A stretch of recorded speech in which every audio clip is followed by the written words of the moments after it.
Bonjour, dans cette vidéo, nous allons vous apprendre à faire vos premiers pas avec le logiciel de traduction SDL Trados. D'abord, qu'est-ce que Trados? Le logiciel SDL Trados Studio 2014, qu'on appelle Trados, est un logiciel de TAO ou traduction assistée par ordinateur destiné aux traducteurs professionnels, aux entreprises, aux éditeurs, aux correcteurs, aux chefs de projet, aux étudiants comme nous et aux débutants en traduction. Ce logiciel permet de créer, modifier et réviser des projets de traduction. Il utilise des bases terminologiques créées avec le logiciel annexe à Trados, SDL Multiterm, dont nous parlons dans notre vidéo tutoriel base terminologique SDL Multiterm.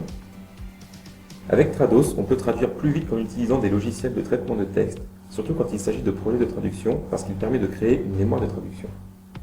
En fait, elle enregistre tous les segments traduits et propose une traduction quand elle trouve deux segments qui se ressemblent. C'est particulièrement utile pour les traductions longues dans lesquelles on retrouve souvent les mêmes mots ou les mêmes expressions. Au final, elle permet de produire un texte uniforme. On en parle plus dans notre vidéo tutoriel mémoire de traduction SDL Trados. Pour faire une traduction sur Trados, on importe un ou plusieurs textes qui peuvent avoir plusieurs formats, par exemple Word, Excel, PowerPoint, PDF, texte ou encore HTML. Et maintenant, on va regarder à quoi ressemble l'interface de Trados. Une fois que vous avez ouvert le logiciel, vous pourrez naviguer entre 6 onglets principaux qui sont situés en bas à gauche de l'écran. L'onglet Bienvenue vous permettra de créer un nouveau projet, de traduire un document unique ou d'ouvrir un package. Un package, c'est un ensemble de documents que l'on peut importer dans Trados, et c'est un sujet qu'on approfondit dans nos vidéos tutoriel création de projet SDL Trados et tutoriel package SDL Trados. L'onglet Projet répertorie les statistiques générales du projet en cours. L'onglet Fichiers donne un aperçu des fichiers du projet et de leurs caractéristiques, comme l'état d'avancement, le nombre de mots qu'ils contiennent, etc.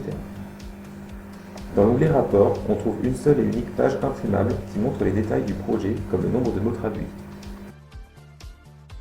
L'onglet Éditeur, c'est l'onglet principal de Trados, dans lequel on effectue la traduction, la correction et la relecture des textes. Et enfin, l'onglet Mémoire de traduction permet de gérer la ou les mémoires de traduction, c'est-à-dire de la créer ou d'y rechercher des termes précis. Pour chaque onglet qu'on a évoqué, la barre d'outils en haut de l'écran change et permet d'accéder plus rapidement et plus facilement aux différentes fonctionnalités grâce au code de couleur des icônes par exemple. Pour finir cette vidéo, revenons à l'onglet Éditeur. Son interface est personnalisable, mais elle est composée de 3 fenêtres par défaut. La grande située en bas de l'écran est la fenêtre principale de traduction composée de la partie langue source et de la partie langue cible. Chacune est divisée en segments qui correspondent chacun à une phrase. Au centre de cette fenêtre, il y a des icônes différentes qui indiquent si le segment est validé ou encore à l'état de brouillon. Et enfin, la fenêtre située en haut à gauche correspond à la mémoire de traduction, celle en haut à droite à la base terminologique. C'est tout pour cette vidéo, n'oubliez pas de consulter les autres.